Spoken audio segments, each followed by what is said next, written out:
Olá, pessoal, bem-vindos de volta. Mais uma aula do nosso curso de Filosofia Antiga.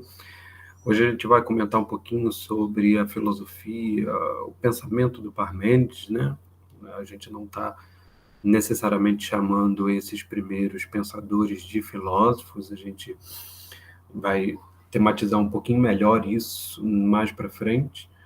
Mas, a princípio, a gente vai reservar um nome de filósofo e de filosofia para aquilo que inicia propriamente com Sócrates. Então, todo esse caminho que a gente está fazendo, desde a poesia, agora passando pelos chamados pré-socráticos, a ideia é exatamente a gente focar como é que surge, ou em que medida a gente pode entender os elementos que tornaram possível o surgimento daquilo que o Sócrates vai iniciar. Tá? Então, é de fato um caminho, um longo caminho, que vai nos revelar aos poucos determinados elementos da cultura grega, aspectos importantes do que foi visto, pensado e tematizado antes de Sócrates, para que a gente possa reconhecer naquilo que o Sócrates vai fazer, não apenas a sua novidade, mas também, principalmente, aquilo que ele vai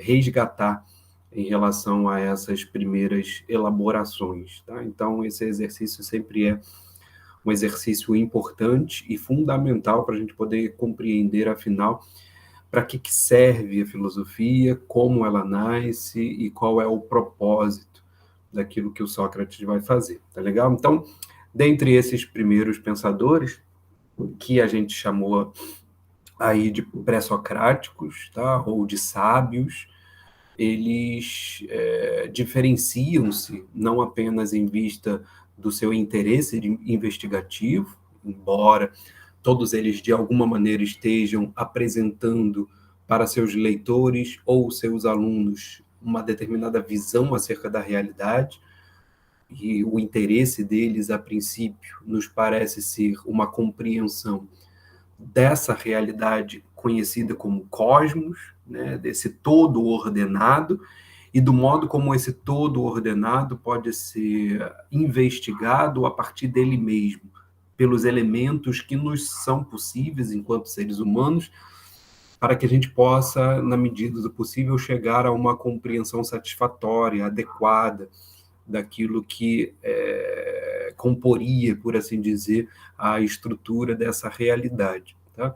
Então, isso que eles investigam enquanto um objeto, geralmente a gente chama de physis, né? A physis tem a ver com esse termo que a gente geralmente traduz por natureza, e, portanto, dando aí o nome, por extensão, né, a todos os tipos de escritos que esses pensadores nos ofereceram como sendo da natureza, né, um perifísios, e também o poema de Parmênides, em alguma medida, pode ser nomeado dessa maneira, embora a gente vá ver que ele tem uma característica diferenciada, ou, ao que tudo indica, uma proposta diferenciada face a todos aqueles outros pensadores que a gente veio observando até agora, e, inclusive, a questão do Heráclito. Tá? Com relação a essa diferença entre o que o Parmênides vai propor e o que o Heráclito propôs,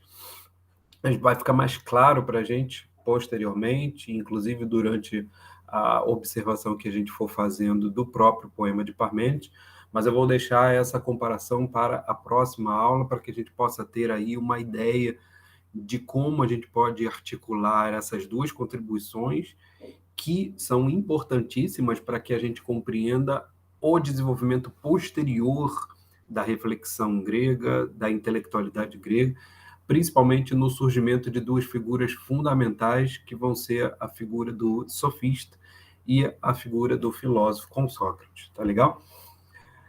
Então, deixa eu compartilhar aqui com vocês.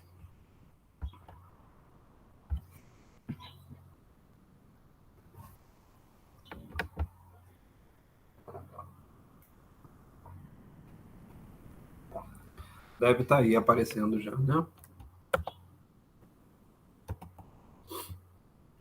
Sim. Então, vejam aí. Esse é o nosso pensador de agora, né? Temos uma imagem aí do busto de Parmênides, para vocês, de alguma maneira, se acostumarem, né, com a fisionomia. Mas o que é interessante, e a forma como eu nomeio, né, esse momento do nosso curso, é que o Parmênides retorna à poesia, mas retorna à poesia de uma maneira diferente daquilo que o Xenófanes faz, porque o Xenófanes, em certa medida, ele é um poeta. É diferente do Parmênides, porque o Parmênides, em certa medida, se posiciona como um pensador que se utiliza, que se vale da poesia. No caso do Xenófanes, a gente pode dizer, grosso modo, que ele é um poeta que filosofa, né? Que é um poeta que, por meio das suas críticas, por meio das suas avaliações, ele indica determinados saberes, né? Mas não parece ter sido necessariamente a intenção do Xenófanes a de ser um sábio e a de compor uma obra sapiencial, como é o caso do Parmênides. Então, para resumir isso que eu falei, vimos que Xenófanes havia realizado sua crítica à poesia a partir, sobretudo, de composições poéticas, entendendo talvez que uma refutação da autoridade do poeta só poderia ser válida a partir do seu próprio fazer, ou seja, o poema. No caso de Parmênides, né, que a data de nascimento é controversa com relação ao Parmênides, geralmente nós ficamos com essa data de 515, que é elaborada a partir da contribuição do Platão, principalmente, embora haja uma controvérsia aí com relação à data proposta, por exemplo, a partir do testemunho de Diógenes Laércio, e nós não sabemos quando foi a morte de Parmênides, né? Então, fica em aberto aí a figura de Parmênides tendo se originado ao finalzinho do século VI e exercitando ou realizando a sua atividade, principalmente no século V do antes de Cristo. Tá? Então, no caso de Parmênides, o poema que a tradição nos conservou de sua autoria pretende anunciar em versos um novo fundamento para a verdade do dizer. A verdade antes inspirada pelas musas, como no caso da poesia, torna-se agora a verdade revelada pela deusa.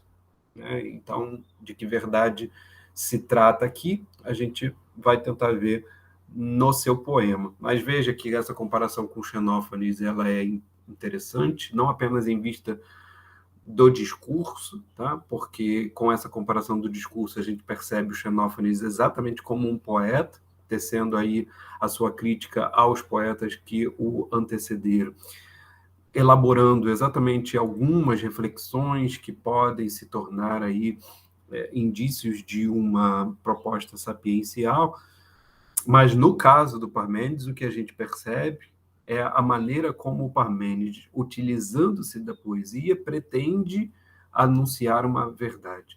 E essa verdade, portanto, ela não é necessariamente dita inspirada pelas musas, como no caso de Hesíodo, por exemplo, mas uma verdade revelada pela deusa.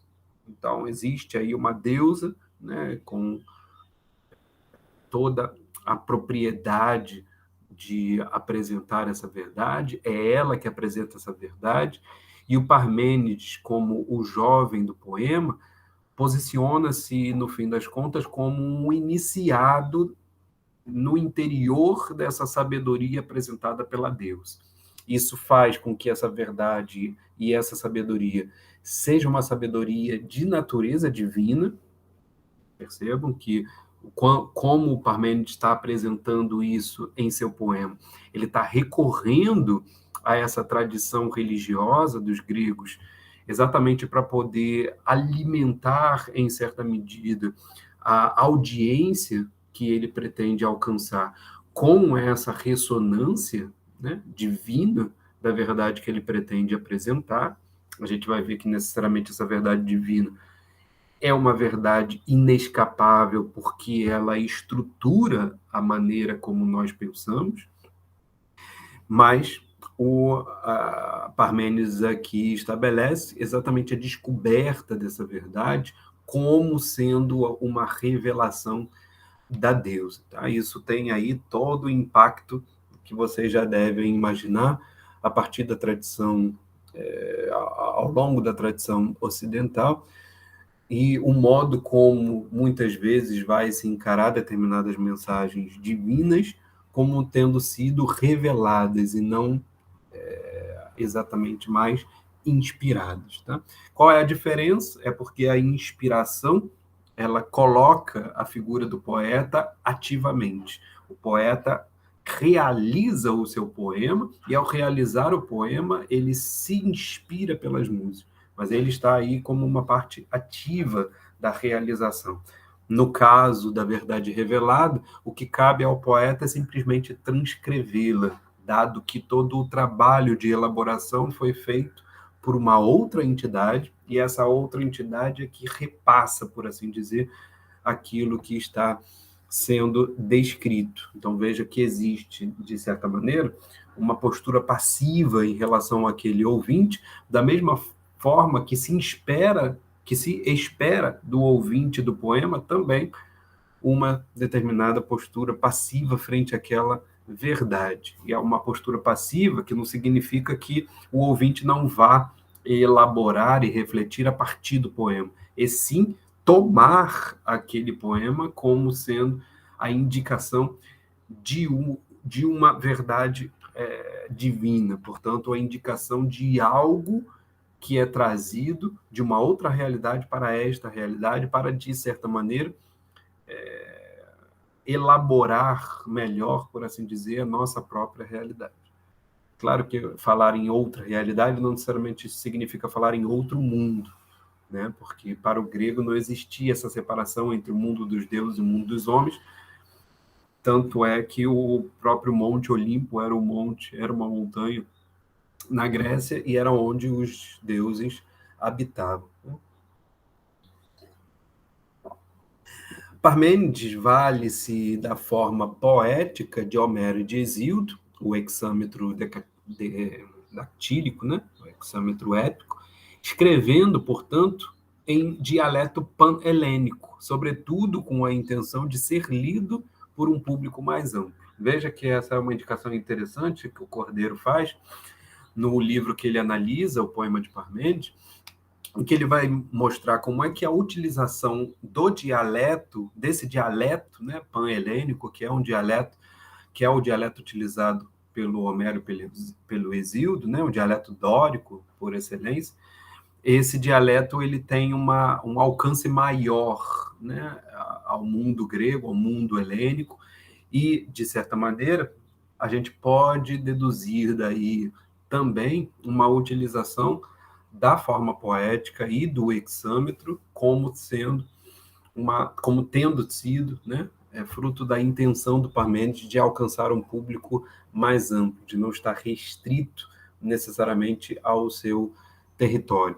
Mas o que me parece ser uma conclusão interessante, mais ainda, é pensarmos qual é o efeito desse discurso poético sobre o ouvinte. Então, muito mais do que simplesmente o alcance de público, a gente deve entender também essa forma épica, lhe oferecendo, além também de um apoio dado à memorização, né, porque o hexâmetro dactílico ele era mais facilmente memorizável, então isso facilitava, por exemplo, ao ouvinte, né, recordar aquilo que o Parmênides estava descrevendo, talvez aí indicando, inclusive, um interesse que é fundamental no poema do Parmênides, que é o interesse pedagógico, o interesse didático, né?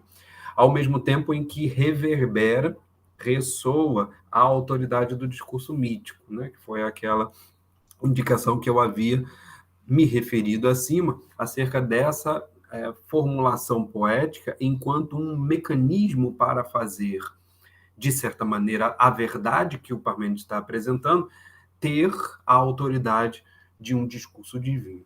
Tá? Então, o seu poema é, assim, uma sabedoria em forma mítico-poética. Né? A gente pode resumir, portanto, de maneira diferenciada em relação ao Xenófanes, que era simplesmente um poeta criticando outros poetas. No caso do Parmênides, a gente pode dizer que o seu poema é uma sabedoria que foi escrita em forma mítico-poética. E a gente vai ver que, de fato, essa forma ela tem muito a ver com o conteúdo do poema. Né? A própria verdade revelada, ela não se inspira nas musas, mas ela pretende ser exatamente a forma pela qual os deuses nos anunciam a ordem, a estrutura da realidade. E por esse motivo, o saber que o Parmênides expõe nesse poema assenta as bases daquilo que nós iríamos considerar como áreas da filosofia, áreas específicas da filosofia, mas ele apresenta essas áreas todas articuladas, né, em uma base única, em uma única concepção, e que é exatamente esse anúncio da Deus. Tá?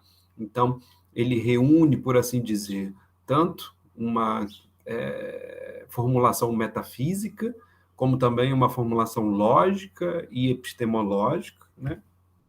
Conjugando aí essas três áreas que, principalmente com Aristóteles, irão se separar em campos de estudo filosóficos específicos, né? Embora sempre dialogando entre si, não há necessariamente dificuldade delas dialogarem, a não ser no contexto moderno, né? Em que essas disciplinas se separam bastante e vão aí ter, por exemplo, com Kant, né, um corte na epistemologia e na metafísica, que é um corte bastante conhecido, emblemático, né, para todo pensador moderno, mas a questão é que, no momento em que o Parmênides apresenta o seu poema, ele parece colocar para toda essa tradição filosófica posterior aquilo que seriam as bases para se conceber não só o campo da metafísica, que diz respeito à estrutura da realidade, à estrutura do ser, o modo como esse ser se estrutura, mas também a lógica enquanto uma ordem do pensar, uma ordem do logos, que significa não apenas o pensamento, mas também o discurso, e aí por isso lógica, né, que vem de logos, tem a ver aí não necessariamente só com pensar, mas também com dizer, com o discurso. E a epistemologia sobre o conhecer, né, de episteme, episteme em grego é conhecimento, portanto a epistemologia é parte da filosofia que vai estudar o conhecimento. Tá? Então Parmênides, de certa maneira, estrutura essa concepção que ele nos apresenta, articulando essas áreas que filosoficamente depois serão separadas. Tá? Então é bem interessante que a gente perceba a importância desse poema para toda a tradição da filosofia que vem posterior. O poema do Parmênides, conservado em fragmentos, né? Infelizmente a gente não tem o poema todo, mas boa parte dos fragmentos, boa parte, melhor, de alguns fragmentos foram bastante conservadas, né? Então é de fato interessante a gente poder conseguir ler o Parmênides, né, de uma maneira até mais satisfatória do que com a própria conservação dos fragmentos do Heráclito, né? Embora tenha toda aquela questão, né, de se o Heráclito realmente escrevia por aforismos ou não, mas a ideia aqui é se o Parmênides nos apresenta um poema que parece que foi a sua única obra, né? Esse poema que a Trindade dos Santos, que a gente vai utilizar a tradução aqui, ele nomeia como da natureza. Esse poema, como um todo, ele possui uma continuidade mais fácil, né, para a gente perceber em termos de fluência do pensamento do Parmênides, em termos de tentativas de proposta, o que não significa dizer que seja mais fácil interpretar o Parmênides, ao contrário, a gente vai tentar ver em que medida o Parmênides aqui ele acaba sendo mais difícil de interpretar do que o próprio Heráclito, em vista, sobretudo, daquilo que ficou conservado, né? Então, às vezes, não necessariamente ter uma obra bem conservada significa tê-la facilmente compreensível, tá? O poema do Parmênides se estrutura em duas partes principais, que vão ser praticamente a divisão em forma daquilo que o conteúdo apresenta, a gente vai ver sobre isso, e ela inicia com um proêmio, né? O poema inicia com um proêmio que fala exatamente do momento em que o poeta, esse jovem que alcança as deusas, encontra a deusa e vai receber a verdade, tá? Então vamos ler alguns desses trechos, começando com um proêmio, e aí a gente vai comentando em que medida isso pode ser fundamental para a gente poder entender o pensamento do Parmênides, tá? Esse é o proêmio, traduzido aí pelo Trindade dos Santos. Eu havia enviado para vocês uma outra tradução, feita pelo Fernando Santoro, e é bom porque vocês podem comparar também, dado que é sempre muito problemática a tradução do poema de Parmênides, e já no exercício de traduzir o poema, você já precisa ter, de certa maneira, uma ideia, ou uma tese, ou uma perspectiva, face à qual você vai articular determinados conceitos que o poema expõe. Tá? Então, diz o Parmênides: os corcéis que me transportam, né, os cavalos, ou as éguas, como diz Santoro, os corcéis que me transportam, tanto quanto o ânimo me impele, conduzem-me, depois de me terem dirigido pelo caminho famoso da divindade, que leva o homem sabedor por todas as cidades. Então, parece aí que esse autor, né, o narrador do poema, que vai ser o jovem, que a gente vai reconhecer lá na frente, ele diz ter sido arrebatado, por assim dizer, por alguns cavalos, né, que o impeliram a partir, né, de um ímpeto que já era o seu, que ele tinha, de certa maneira, em comum com todos aqueles que são sabedores também, ou que pretendem ser sabedores. Então, existe um caminho, que é o famoso caminho da divindade, que os homens que pretendem ser sabedores percorrem. E nesse caminho ele é arrebatado por esses corcéis, em vista exatamente desse encontro que ele vai realizar frente a Deus. Tá? Então percebam que existe aí um trajeto normal, né, ou um trajeto comum, em vista do qual os homens que se dispõem a saber percorrem. É um caminho divino, mas é a partir desse caminho que o Parmênides, enquanto o jovem narrador desse poema, diz ter sido transportado para o encontro da própria Deus. Então, já não é exatamente um caminho divino, mas é o encontro em relação à própria divindade. Tá? Por aí mesmo me levaram os habilíssimos corcéis, puxando o carro enquanto as jovens mostravam o caminho. Então, vejam aí que aparecem algumas jovens, né? A gente vai ver que elas são as filhas do Sol, e em que medida elas, né, por serem filhas do Sol e, portanto, dotadas de tamanha luminosidade, vão guiando os corcéis em vista deste caminho para o encontro da deusa. O eixo silvava nos cubos como uma seringe, incandescendo ao ser movido pelas duas rodas que vertiginosamente o impeliam de um e de outro lado. Então, vejam que era uma espécie de biga, né? Que você tem ali rodas incandescentes, né? Que eram de fato estavam de fato conduzindo aquele jovem em vista de alcançar uma outra realidade, né? Não é necessariamente um outro mundo, né? É sempre importante dizer isso, mas é um aspecto da realidade até então não percebido, ou não passível de ser percebido por elementos comuns, né, ou por uma postura comum. Era preciso que ele tivesse esse arrebatamento para poder percebê-lo.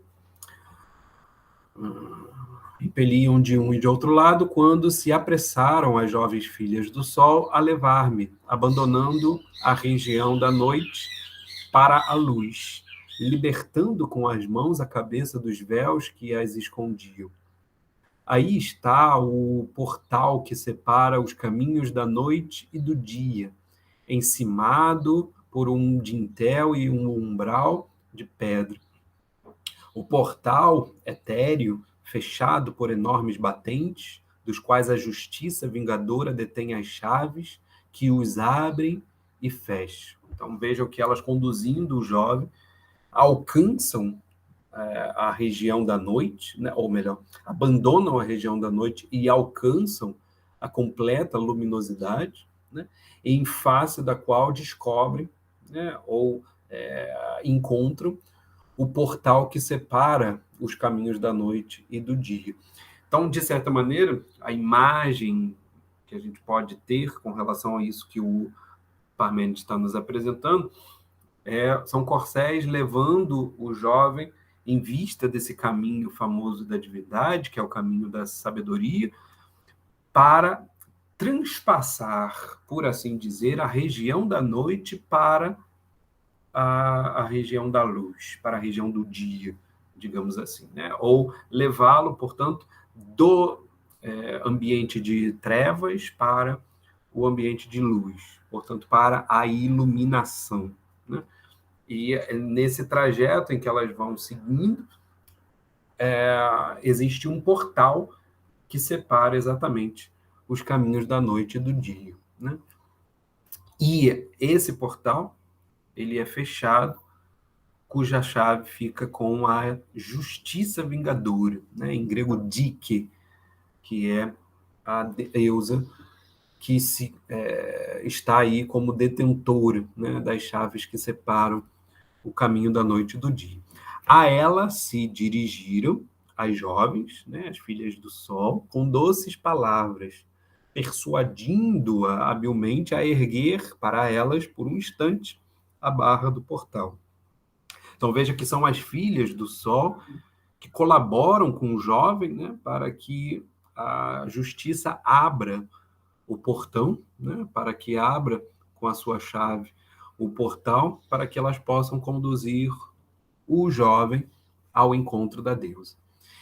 E ele abriu-se, né, o portal, revelando um abismo iante, enquanto fazia girar, um atrás do outro, os estridentes gonzos de bronze, fixados com pregos e cavilhas.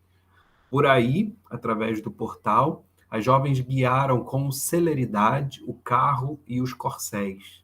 E a deusa acolheu-me de bom grado. Acolheu-me aqui, né? Referência então ao narrador, mão na mão direita tomando, e com estas palavras se me dirigiu.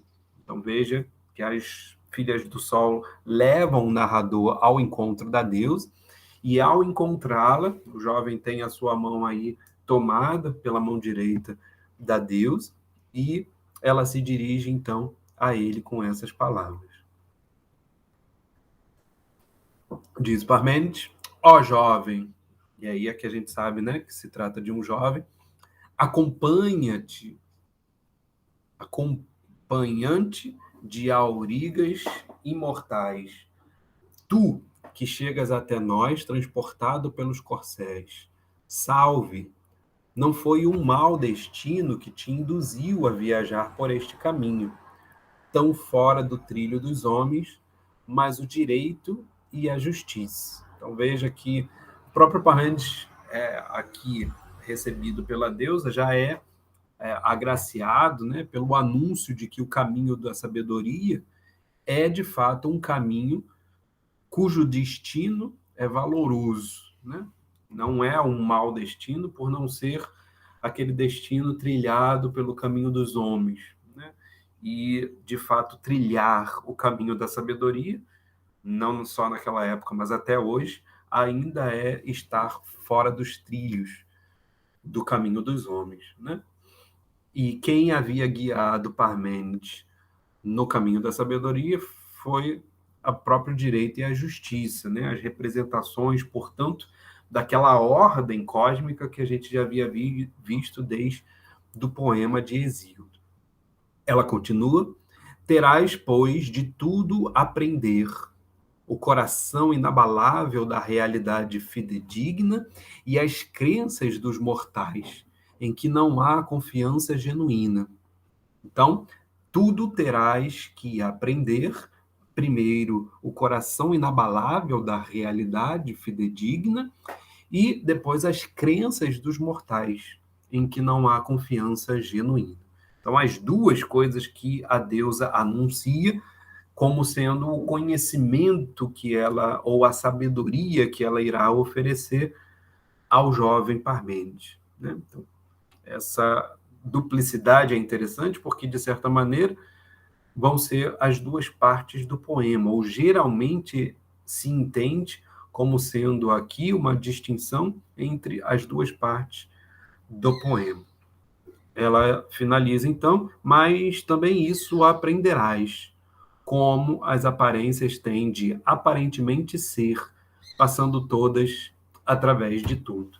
Então, aí seria uma espécie de justificativa para essas duas partes, em que, no âmbito das crenças dos mortais, que você tem exatamente uma descrição de como é que as aparências se realizam, né? Como é que elas aparentam ser. No momento em que se conhece como as aparências aparentam ser, percebe-se a vinculação de tudo em tudo, né? Muito interessante, se a gente lembra, por exemplo, aquela indicação do Heráclito de que a unidade de tudo está em tudo, né? De certa maneira, concebida aí como sendo o logos, enquanto harmonia entre todas as coisas, né? Uma harmonia sempre que não é guerra, ou melhor, que não é harmônica, né, nesse sentido de paz, mas é uma harmonia conflituosa, é uma harmonia de guerra. E a gente já viu em que medida o Heráclito entende essa lógica, né? O que nos parece aqui interessante é percebermos que também o Parmênides, veja que interessante, ele compreende a realidade como sendo uma unidade, e essa unidade é dada, inclusive, por aquilo que aparenta ser, e que, em certa medida, não está no âmbito, né, não necessariamente da realidade fidedigna, mas no âmbito da crença dos mortais. Então, existe uma diferença entre aquilo que geralmente os mortais acreditam, cuja confiança não é genuína, né, ou não deveria ser genuína, embora eles acreditem nela, porque fidedigna realmente é apenas aquela que se encontra no coração inabalável da realidade. Então, a apresentação que a deusa fará, e veja, a deusa não é a justiça, né? A justiça é a dona da porta, das chaves da porta, ela abre o portão para que o Parmênides encontre a deusa, ao que tudo indica, essa verdade parece ser a própria aletheia, né? Que em grego é verdade. E aqui nós começamos a perceber como é que, a partir de Parmênides, vai ser entendida a noção de verdade. Uma noção de verdade que é uma noção divina, no intuito de descrevê-la como essencial à realidade, né? Isso que ele chama de o coração inabalável da realidade, né? Algo que é essencial à realidade e que muitas vezes as opiniões dos homens alcança de maneira obscura, né? Sem muita confiança. Para alcançá-la verdadeiramente, é necessário que se trilhe não o caminho dos homens, mas o caminho dos deuses, né? E é essa a grande lição que a deusa vai apresentar ao Parmênides. Então veja aí o primeiro início aí da parte 1, que seria propriamente o anúncio que a deusa fará do que nós chamamos, né, de via da verdade. Diz a deusa: vamos, vou dizer-te, e tu escuta e fixa o relato que ouviste. Veja que é importante isso, né? A função do jovem, ela é simplesmente a função do narrador, né? No último caso, ele está sendo iniciado, e o jovem, no momento em que está sendo iniciado nesse saber divino, ele vai ser, depois, um compilador dessas verdades. Então, vou dizer-te, tu escuta e fixa o relato que ouviste, quais os únicos caminhos de investigação que há para pensar. Quais os únicos caminhos de investigação que há para pensar. Percebem? Este é o anúncio que a deusa vai fazer ao Parmênides. Quais são esses únicos caminhos?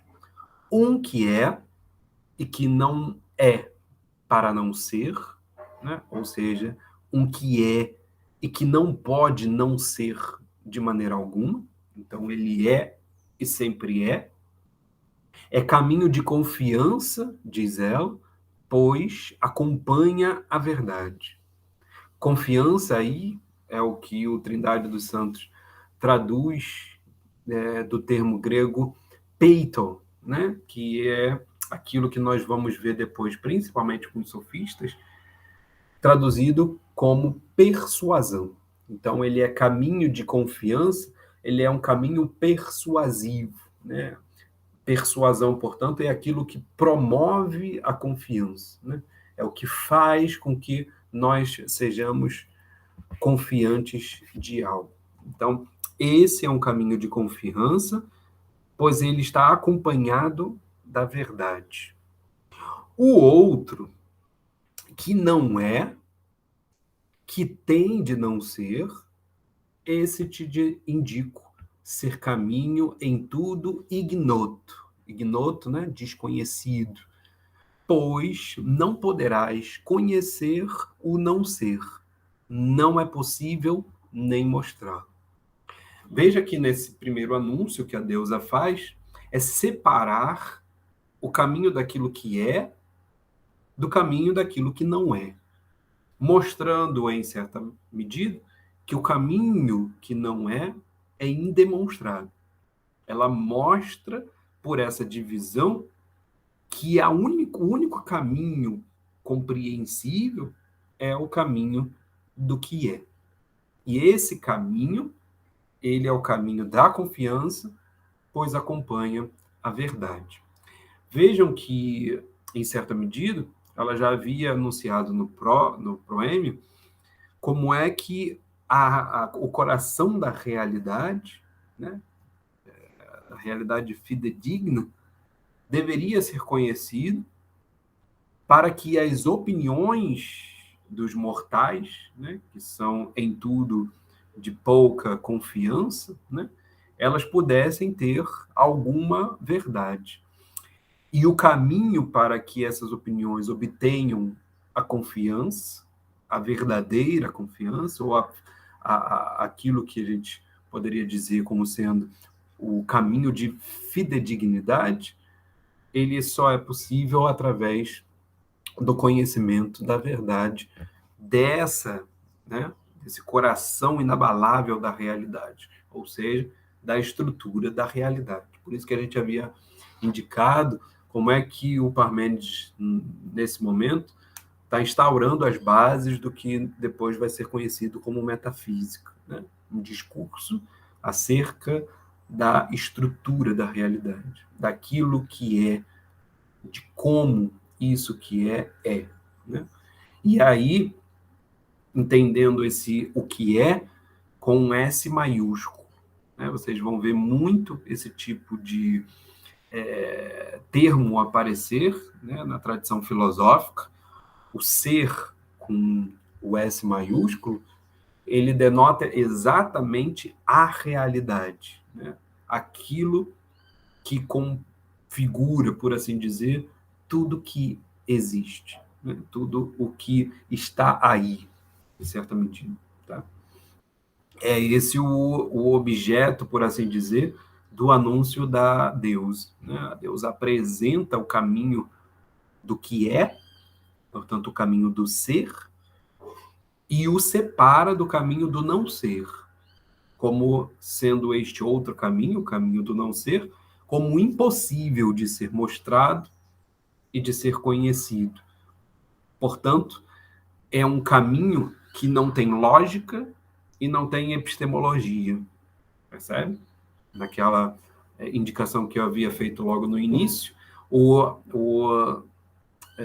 Parmênides aqui nos situa, né, a partir da deusa, o contexto da metafísica como sendo, ou seja, o contexto da estrutura do ser, como sendo o fundamento de tudo aquilo que é possível conhecer e pensar. E, portanto, valer-se em termos de logos, né? Em termos de linguagem, em termos de discurso. Não há discurso e nem conhecimento que não seja no âmbito do caminho do conhecer, do caminho do ser, melhor dizendo. É legal? Então, por isso que, de fato, ele anula, ele impossibilita que o jovem alcance esse outro caminho, exatamente porque não é um caminho realizável em termos de lógica, em termos de epistemologia.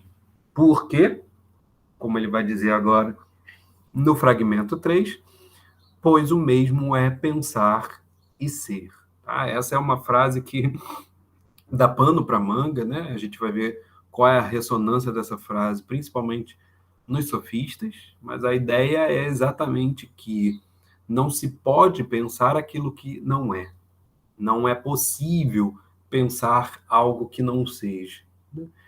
Porque mesmo aquilo que nós pensamos, né, que não existe, este algo de certa forma, né? E o importante é sabermos qual é a forma de existência daquilo que nós pensamos. Pense, por exemplo, numa figura mitológica, como a figura do Minotauro. Quando se pensa uma figura como essa, pensa-se, ou o pensamento acerca dessa figura é possível, porque existe um poema que a descreve, né? Então, a existência, o ser desta coisa é pensado exatamente pelo discurso que a cria. Da mesma forma que você pode também entender os elementos que compõem essa figura do Minotauro a partir exatamente de outros elementos que existem, né? Como o touro e o ser humano. Então, reunir, né, numa figura mitológica partes do touro e partes do homem torna, de fato, aquilo ainda assim, né, tributário da realidade, né, tributário do que existe. Então veja que o Parmênides não está lidando simplesmente com um entendimento do ser enquanto matéria, enquanto algo passível de ser aqui compreendido a partir dos 5 sentidos. O ser, em termos de S maiúsculo, né? Isso que é o objeto do anúncio da deusa, é o ser naquilo que existe em tudo, né? Em tudo que é possível de ser pensado e conhecido. E, portanto, inclusive, abrangendo tudo aquilo que é perceptível por meio dos 5 sentidos, né? Por meio da nossa experiência. Mas não se resume, ao contrário. O que a gente vai ver é que na parte 1, o Parmênides pretende apresentar a fala da deusa como anunciando para a gente que o ser, ele é a estrutura da realidade na qual você encontra os objetos materiais, né? As coisas materiais. Mas o cosmos, esse todo, essa realidade, ela é, de fato, a estrutura de tudo isso que existe. E se você não compreende a estrutura de tudo que existe, de tudo que é, você vai terminar como ele diz aqui no fragmento 6. É necessário que o ser, o dizer e o pensar sejam. Veja que agora ele vincula os 3, né? Pois podem ser, enquanto o nada não é. Nisto te indico que reflitas. Separando aí mais uma vez os 2 caminhos.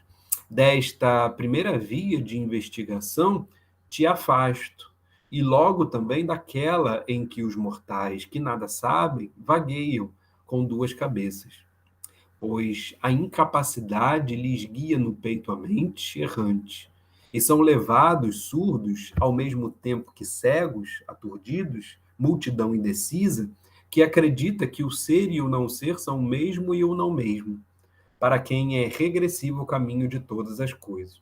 Então, veja, esses mortais, né, que eram aqueles mortais que seguem o caminho, vamos dizer, o caminho comum da percepção, que a deusa já havia dito que os próprios sábios acabam saindo dos trilhos deste caminho, né, porque vão para um outro caminho, que é um caminho em tudo divino. Esse outro caminho, que é o caminho que a deusa está indicando, ele é distinto desse caminho vetado pela deusa. E qual é o caminho que é vetado pela deusa? É o caminho que confunde, tal como se você tivesse duas cabeças, o ser com o não ser, dizendo que a mesma coisa é e não é. Né? E é exatamente nesse ponto que geralmente se entende aqui uma crítica ou uma certa consideração por oposição da opinião do Parmênides em face à opinião do Heráclito. Porque nós vimos em que medida o Heráclito está compreendendo todas as coisas como sendo e não sendo ao mesmo tempo. Né? Uma coisa pode ser quente e não quente devido exatamente à tonalidade que a perspectiva de um determinado observador assume.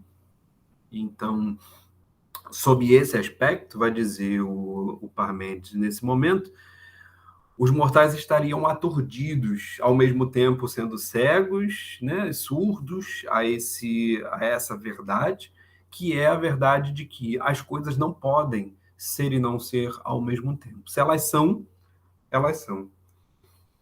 E para isso é preciso que o Parmênides consiga nos apresentar, afinal, o que são essas coisas que são. E é isso que ele vai indicar nesse longo trecho que junta aí o fragmento 7º com o 8º, e que nos indica, ao mesmo tempo, o caminho do ser, o que é o ser, e, portanto, como é que a gente deve entender essa estrutura da realidade, para que a gente não a confunda com as coisas que nós vemos, tal como os mortais que geralmente confundem, pensando que as mesmas coisas podem ser e não ser. Tá?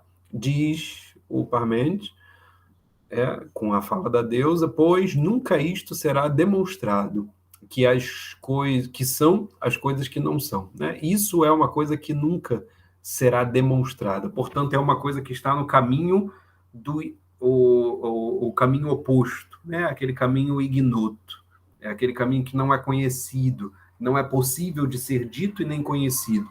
Portanto, é estranho ao pensamento e ao dizer. Portanto, ao logos de um modo geral. Quando o logos diz, quando o logos pensa algo, já é algo que existe, já é algo que é. Então, aquilo que não é algo estranho ao discurso, da mesma forma que as coisas que são serem ditas que não são. Isso também é algo que é impossível de ser demonstrado, e diz a deusa, afasta desta via de investigação o pensamento. Não te force por este caminho o costume muito experimentado, deixando vaguear os olhos que não veem, ouvidos soantes e língua, mas decide pela razão e prova muito disputada de que falei.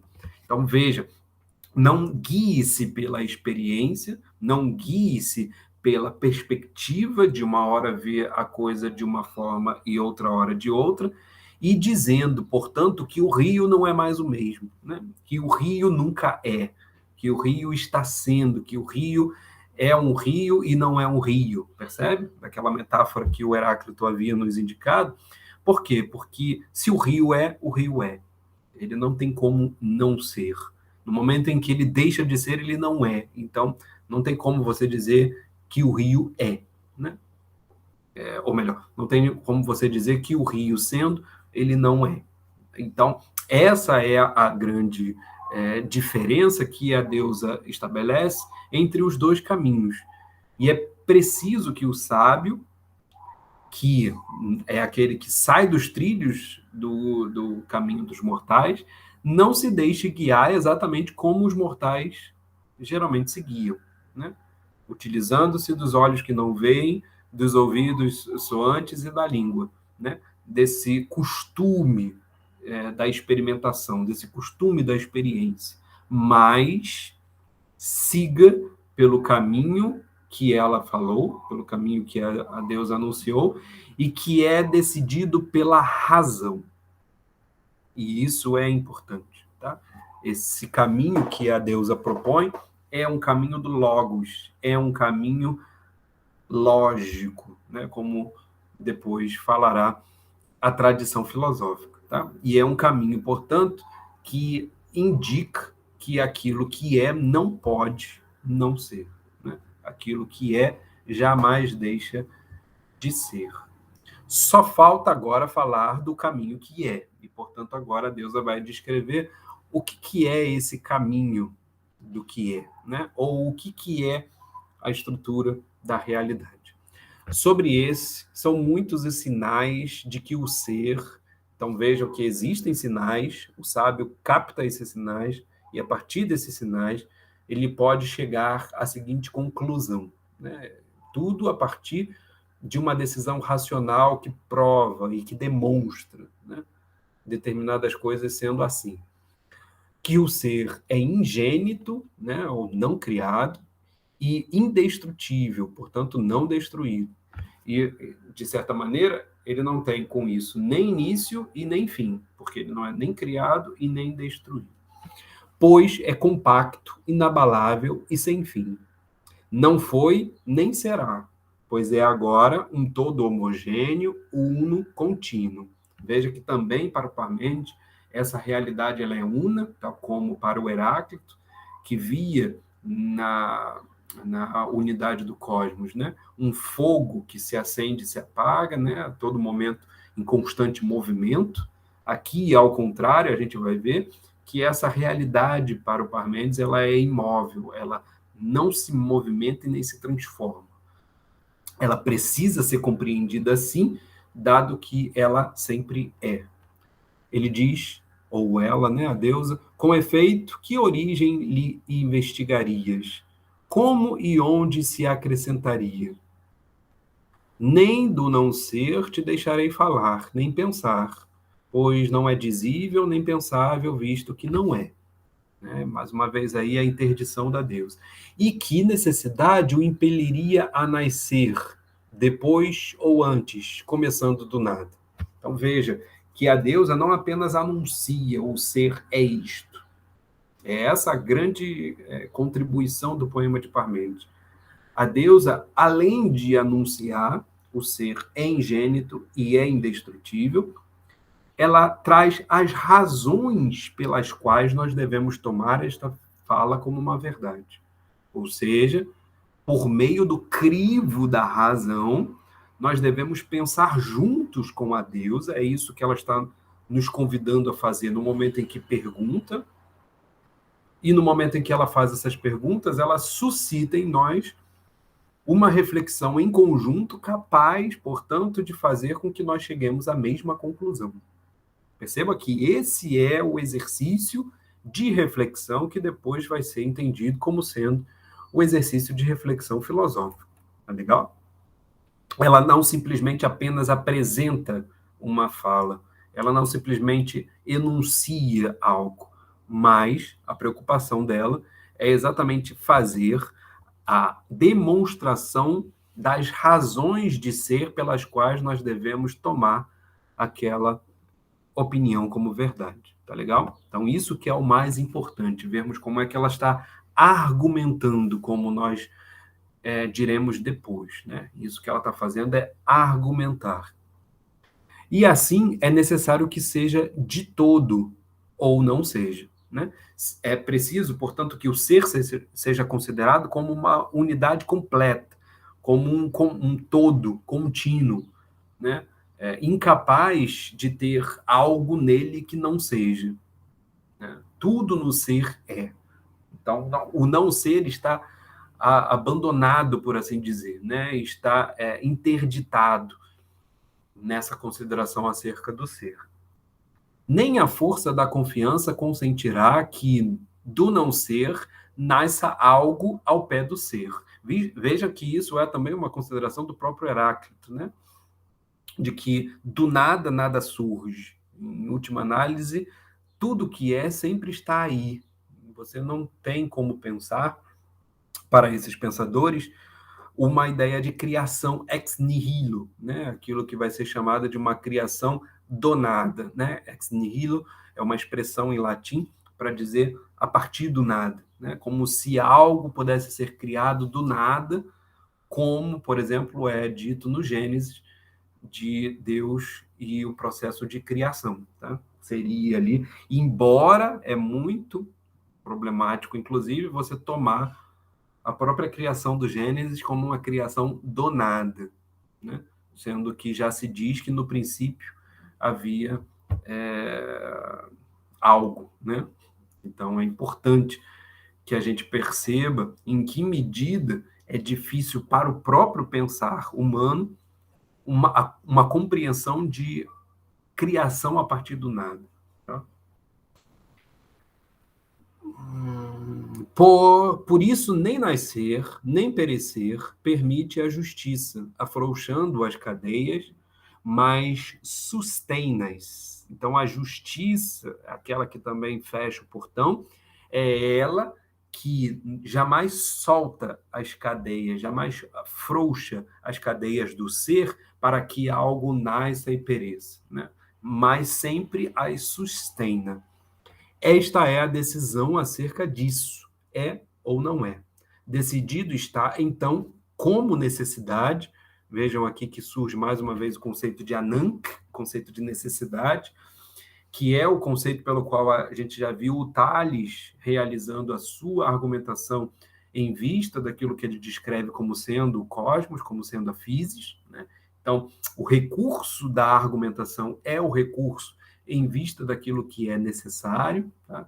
Porque a necessidade dá, por assim dizer, as bases fixas, né, daquilo que de fato compõe a noção de verdade para esse tipo de discurso. Deixar uma das vias, ela continua, né? Decidido a estar, então, como necessidade, deixar uma das vias como impensável e inexprimível, pois não é via verdadeira, enquanto a outra é autêntica. Né? Mais uma vez, a deusa sempre voltando aí a fazer essa interdição. Como poderia o ser perecer? Como poderia gerar-se? Vê que ela convida a gente a pensar junto. Né? A grande questão é essa. O ouvinte é, de certa maneira, né, embora passivo a tomar aquilo como uma verdade, né, pela sugestão do poema enquanto um poema mítico, ela, ao contrário, é um poema sapiencial exatamente porque providencia as razões daquilo que ela nos anuncia. E, ao providenciar essas razões, ela convida, por tabela, o ouvinte a acompanhar o seu raciocínio, de maneira a chegar à mesma conclusão. Então, a tese que ela apresenta, ou aquele anúncio que ela apresenta como sendo sabedoria, é um anúncio que pretende ser seguido por todos os ouvintes, de modo que, se eles realizarem a mesma reflexão, o mesmo pensamento, eles chegarão à mesma conclusão. Tá legal? Pois se era, não é, nem poderia vir a ser. E assim a Gênese se extingue e da destruição não se fala. Nem é divisível, continua a deusa falando sobre o ser. Ele não pode ser divisível, visto ser todo homogêneo. Nem num lado é mais que o impeça de ser contínuo, nem no outro menos, mas é todo cheio de ser, né? Todo pleno de ser. E por isso todo contínuo, pois o ser é como ser. Não existe espaço para o não ser. Além disso, é imóvel nas cadeias dos potentes laços. Né? Veja aquilo que eu havia falado. Essa unidade ela é imóvel. sem princípio nem fim, pois Gênesis e destruição foram afastadas para longe, repelidas pela confiança verdadeira, né? Consequência exatamente dessa reflexão proporcionada pela deusa. A deusa continua: o mesmo em si mesmo permanece e por si mesmo repousa, e assim firme em si fica. Pois a potente necessidade, mais uma vez Ananke aí, o tem nos limites dos laços, que de todo lado o cercam. Então, essa unidade está presa em si mesma de tal maneira que ela não pode deixar de ser aquilo que ela é. Essa é a grande conclusão da argumentação e da demonstração que a deusa está fazendo. Portanto, não é justo que o ser seja incompleto, pois não é carente, né? Não falta nada a ele. Ao não ser, contudo, tudo lhe falta, né? Exatamente porque ele não é. O mesmo é o que há para pensar e aquilo por causa de que há pensamento. É essa frase, portanto, que conjuga, no entender de Parmênides, a metafísica com a lógica. Né? E, de certa maneira, o Aristóteles vai herdar isso. Né? Tanto Platão quanto o Aristóteles herdarão essa compreensão de que não é possível, né, pensar e compreender como se pensa se nós não levarmos em consideração a causa do pensamento e, portanto, o ser. Pois, continua Deus, sem o ser ao qual está prometido, né, o próprio pensamento, não acharás o pensar. Pois não é e não será outra coisa além do ser, visto o destino o ter amarrado para ser inteiro e imóvel. Então veja que está fixo, né? Está aprisionado, por assim dizer, o pensar e o ser. Acerca dele são todos os nomes que os mortais instituíram, confiantes de que eram reais. Gerar-se e destruir-se, ser e não ser, mudar de lugar e mudar a cor brilhante. Né? Tudo são nomes mortais. E veja que é interessante que o próprio Heráclito também havia dito, né? Em que medida os nomes que nós usamos são apenas nomes que, olha que interessante, né? Acabam fixando o que não é fixado. Porque na visão do Heráclito, tudo está se transformando, tudo está em movimento. Para o Parmênides, em contrapartida, se tudo é uno e, portanto, tudo está imóvel, tudo é uma unidade, os nomes que você vai dando a determinadas coisas dividem essa coisa que é toda una. E exatamente por dividirem, por especificarem, às vezes, movimento, características específicas e tal, você acaba separando aquilo que, na verdade, é uma unidade. Todos os dois pensadores, portanto, articulam a ideia de unidade como sendo fundamental à noção de realidade. Mas também, e como aqui nos interessa, a ideia de unidade, ela articula a própria capacidade do discurso, né? Pensada em termos de grego, em termos de pensamento e linguagem, portanto, em termos de logos, tá? Sempre essa dupla capacidade que nós temos de pensar e de dizer. Tá? Eles dois estão veiculando essa noção da unidade exatamente a partir de uma ideia de unidade entre pensar e dizer. E, portanto, uma unidade entre pensar, dizer e a realidade, como o próprio Heráclito havia conjugado naquela sua concepção triádica do logos. Tá? Onde nós paramos, visto que tem um limite extremo, continua a deusa, né? Então, visto que esse ser tem um limite extremo, é completo por todos os lados.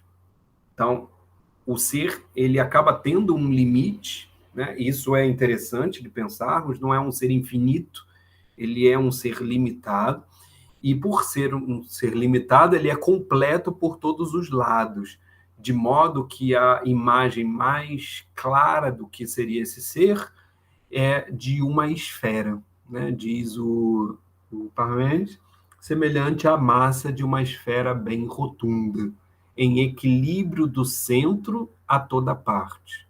O Parmênides, eu havia dito, não sei, né, se eu havia falado isso no início, mas ao que tudo indica, o Parmênides foi não necessariamente um discípulo, né, mas conheceu algumas das teses e algumas das doutrinas pitagóricas, né? A gente não falou do Pitágoras, né? Dado não só o contexto reduzido, né, que a gente tem aqui, mas também dado a amplitude, né, de problemáticas de uma compreensão acerca do Pitágoras, né? A gente não tem exatamente muita clareza sobre todos aqueles indícios que nos sobraram do Pitágoras, mas o Pitágoras é uma figura central para esse movimento que diz respeito à saída de várias figuras importantes do cenário intelectual de Mileto e da Jônia, de um modo geral, a partir da invasão dos persas, né? Lembra que a gente havia dito sobre isso? Né? O estreito ali, né, em que fica Mileto e a cidade da Jônia, é tomado pelos persas e boa parte da intelectualidade foge para não só o âmbito grego, mas também para a Sicília, né, para essa parte que compõe o que nós chamamos a Itália hoje.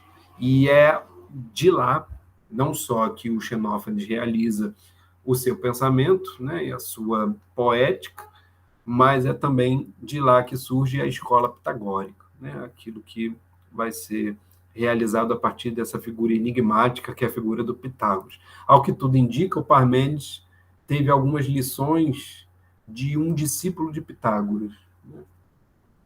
Se eu não me engano, o nome é Amínias, e dessas lições, né, de uma das lições do Pitágoras, que é não só um sábio importante para a filosofia, mas também para o contexto religioso e principalmente para a matemática, né? Vocês devem conhecer todos o famoso teorema de Pitágoras, mas Pitágoras tinha a ideia de que a figura geométrica perfeita era o círculo, né? Então, ao que parece, o Parmênides está aqui, de certa maneira, reverberando essa ideia da perfeição do círculo para compreender o ser como uma esfera, né? Para compreender o ser exatamente como um todo cujas partes estão em equilíbrio com um centro, né? Isso é uma ideia bastante interessante, porque dá plenitude ao ser, né? Dá plenitude a essa noção da realidade que ele está nos apresentando. Ele continua, pois nem maior nem menor, aqui ou ali, é forçoso que seja, pois nem é o não ser que o impeça de chegar até ao mesmo, nem é possível que o ser seja maior aqui, menor ali, visto ser todo inviolável, pois é igual por todo lado e fica igualmente nos limites. Nisto cesso o discurso fiável, né, confiável, portanto fidedigno, e o pensamento em torno da verdade. E aqui é que nos interessa exatamente porque, ao dizer que esta é a via da verdade, portanto, a via pela qual o pensamento e o discurso deve se fiar, deve confiar, o discurso de sabedoria, ele é verdade exatamente porque demonstra, por meio do próprio discurso, a realidade do ser. Essa é uma noção de verdade que vai ficar marcada ao longo da tradição filosófica como sendo a verdade filosófica, por excelência.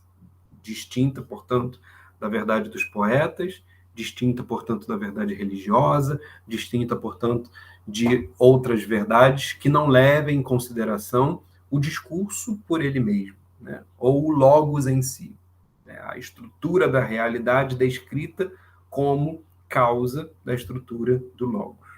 Tá? É isso que, em última análise, a deusa apresenta para o Parmênides e é o que ele nos expõe nessa primeira via. E ele vai comentar um pouco agora sobre a segunda via. Nisto cesso, portanto, o discurso fiável e o pensamento em torno da verdade. Depois disso, as humanas opiniões aprende, escutando a ordem enganadora das minhas palavras. Veja que interessante, né? Agora a deusa, de certa maneira, vai nos apresentar uma visão acerca da ordem das coisas, que é exigido do ouvinte que ele tenha, né, a capacidade de ouvi-las a partir do que lhe foi dito, ou seja, pela via da verdade. O que, de certa maneira, articula a via da verdade com a via da opinião no seguinte sentido: de tudo aquilo que for falado em termos de opiniões humanas, é importante que se capte a verdade por trás delas. E aqui, portanto, vai ficar marcada a distinção fundamental daquilo que nós entendemos como metafísica, principalmente a partir de Platão e Aristóteles, que é a distinção entre essência e aparência. Aquilo que a realidade é, não necessariamente é aquilo que ela aparenta ser. E, portanto, as humanas opiniões, né, ao se deixarem enganar pelas aparências, acabam não investigando aquilo que de fato a realidade é. Então, essa distinção ela é importantíssima para a gente entender não só o pensamento do Parmênides, mas, sobretudo, aquilo que vai dar origem à filosofia. Tá legal? Então, essa distinção ela é fundamental. E estabelecer em duas formas. Vejam que agora ela continua falando exatamente naquilo que diz respeito ao discurso dos homens. E estabelecer em duas formas que nomearam, das quais uma não deviam nomear, e nisso erram. E separaram os contrários como corpos e postaram sinais, separados uns dos outros. Aqui, a chama do fogo etéreo, branda, muito leve, em tudo a mesma consigo, mas não a mesma com a outra. E a outra também em si contrária, a noite sem luz, espessa, pesada. Né? Mais uma vez aqui parece, né, a Deus aqui, no caso Parmênides, indicando uma espécie de crítica acerca daquilo que a gente pode ter ouvido, por exemplo, em Heráclito. A separação que os mortais fazem entre conceitos, né, que dizem respeito ao que seriam duas realidades opostas, contrárias, separando-as, quando na verdade a realidade é única. Acontece que isso não é necessariamente uma crítica ao Heráclito, mas é uma concordância ao Heráclito, com o Heráclito. Né? Por quê? Porque o Heráclito denunciava os homens que dormiam, né, que não estavam despertos, exatamente por fazerem isto, por nomearem, por darem nomes diferentes àquilo que era a mesma realidade. Tá? Então, de certa forma, isso que geralmente é denunciado como crítica ao Parmênides, ou melhor, como críticas do Parmênides ao Heráclito, acaba sendo, no fim das contas, uma concordância. Né? Porque, diz a deusa, esta ordem cósmica eu te declaro toda plausível, de modo a que nenhum saber dos mortais te venha transviar. E é exatamente em vista dessa unidade, dessa estrutura da realidade que é o todo, que é essa esfera, né? É preciso, a partir dela, compreender a opinião dos mortais. Senão, se você estiver baseando-se apenas na opinião dos mortais, você irá se transviar. Isso é fundamental para a gente poder entender todo o mecanismo que a filosofia vai adotar. Um mecanismo de tentar descrever, por meio de argumentos lógicos, por meio de uma estrutura, portanto, apreendida a partir do logos, como é que as coisas que nos aparecem, elas precisam ser conhecidas, a partir não mais das suas aparências, mas a partir exatamente da essência. E aqui há dois pontos do discurso da parte 2 que nos interessam, né, mais propriamente, que fala sobre exatamente o pensamento, quando o Parmênides diz, pois tal como cada um tem mistura nos membros errantes, assim aos homens chega o pensamento, pois o mesmo é o que nos homens pensa, a natureza dos membros, em cada um e em todos, pois o pleno é o pensamento. Então veja que uma coisa é a forma como o pensamento chega, que está conjugado, por assim dizer, a toda essa materialidade das coisas, mas o que é propriamente pensamento é pleno. Embora ele nos venha a partir dessa materialidade, ele não se resume a esta materialidade. E é isso que, de fato, é a grande compreensão aqui que a deusa parmenítica nos expõe. Né? É a verdade acerca do logos como sendo a unidade do ser, a partir do qual, portanto, todo logos deve ser compreendido. E é exatamente o logos, nessa compreensão da unidade do ser, que nos diagnostica, por assim dizer, a essência da realidade. É somente por meio da razão, do discurso, do pensamento, que nós podemos compreender a realidade como um todo. Podemos compreender a realidade, portanto, como uma unidade. E aí não nos deixarmos enganar, não apenas pelas aparências dessas coisas, mas também pelo discurso dos homens costumeiramente, que às vezes acabam nomeando os objetos e as coisas de maneiras diferenciadas, achando que as coisas são diferentes. Né? E, por fim, ele diz, assim, segundo a opinião, as coisas nasceram e agora são, e depois crescerão e hão de ter fim. A essas os homens puseram um nome que a cada uma distingue. Veja que esse é o exercício comum dos mortais, nomear as coisas que uma hora nasceu, depois cresce, depois tem fim, né? Aquela sucessão temporal pela qual a gente descreve as coisas, mas que no fim, ao serem nomeadas, acabam sendo consideradas como diferentes das outras. Uma coisa que está nascendo agora não seria necessariamente igual a uma coisa que está morrendo em outro lugar.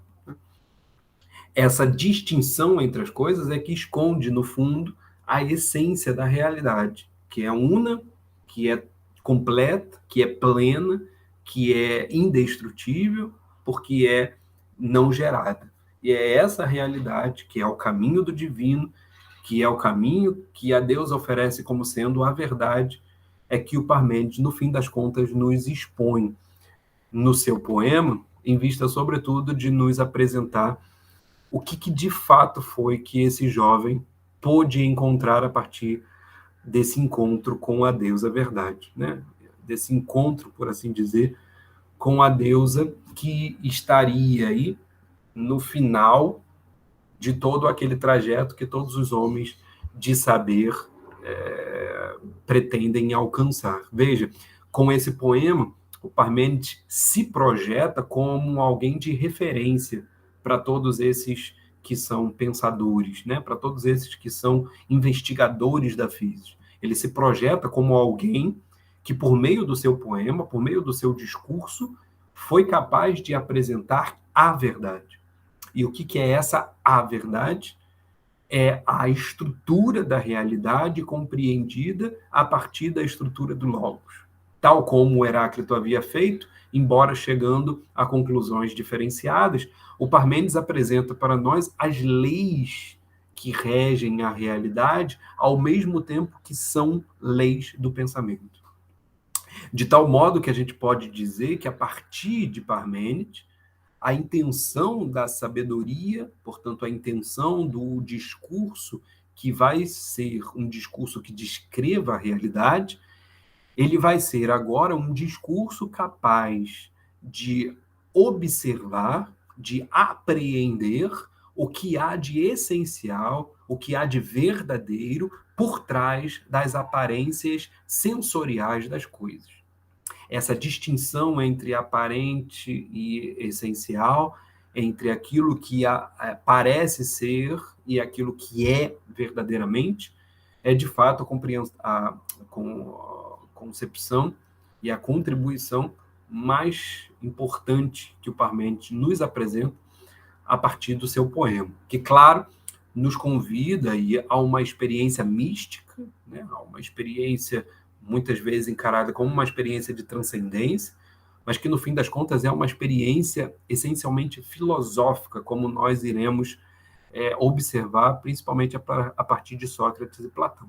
É uma experiência de reflexão pessoal, em vista, sobretudo, de encontrar o que seria a verdade descrita por essa estrutura de pensamento. Dada a possibilidade de, por meio desse pensamento, ela ser capaz de demonstrar essa verdade. É uma verdade que, ao ser demonstrada, ela se torna inescapável. Percebe? É aquilo que está na essência do termo necessidade, Ananke. Ao descrever a estrutura da realidade, o Parmênides pretende apresentar quais são as leis do pensamento que são inescapáveis a todos aqueles que quiserem falar sobre a natureza, sobre a física, em última análise, né? Ele não foge à responsabilidade de também falar sobre a física.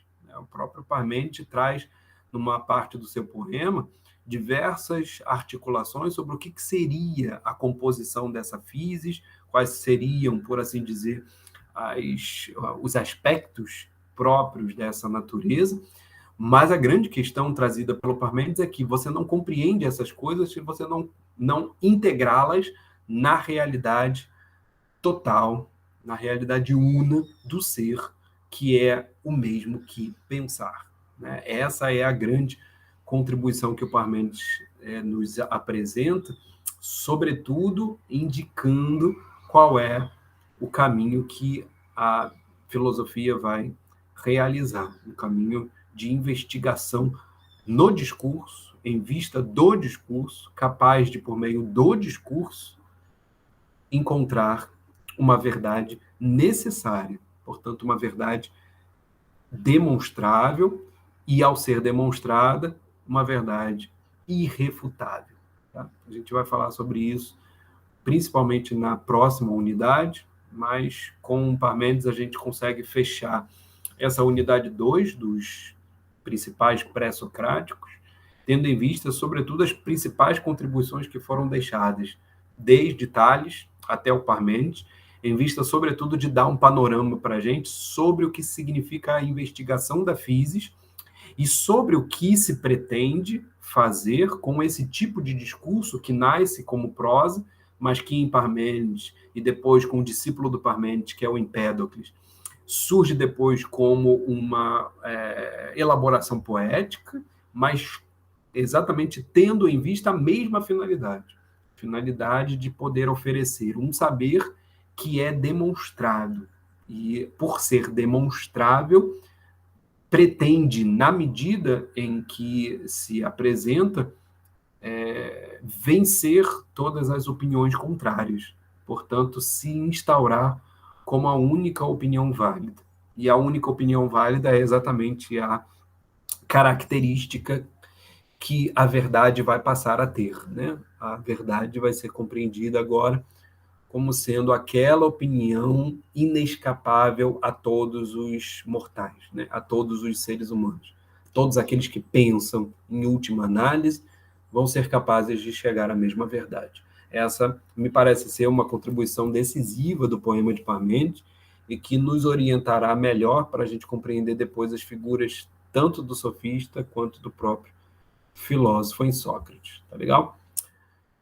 Então é isso. Qualquer dúvida que vocês tenham, vocês podem mandar para a gente, tá? E a gente se vê já na próxima aula falando sobre essa unidade 3, a última unidade do nosso curso, falando exatamente sobre esse contexto de surgimento dessas duas figuras centrais para o nosso propósito, que são o sofista e o filósofo. Tá legal? Um abraço a todos e até a próxima.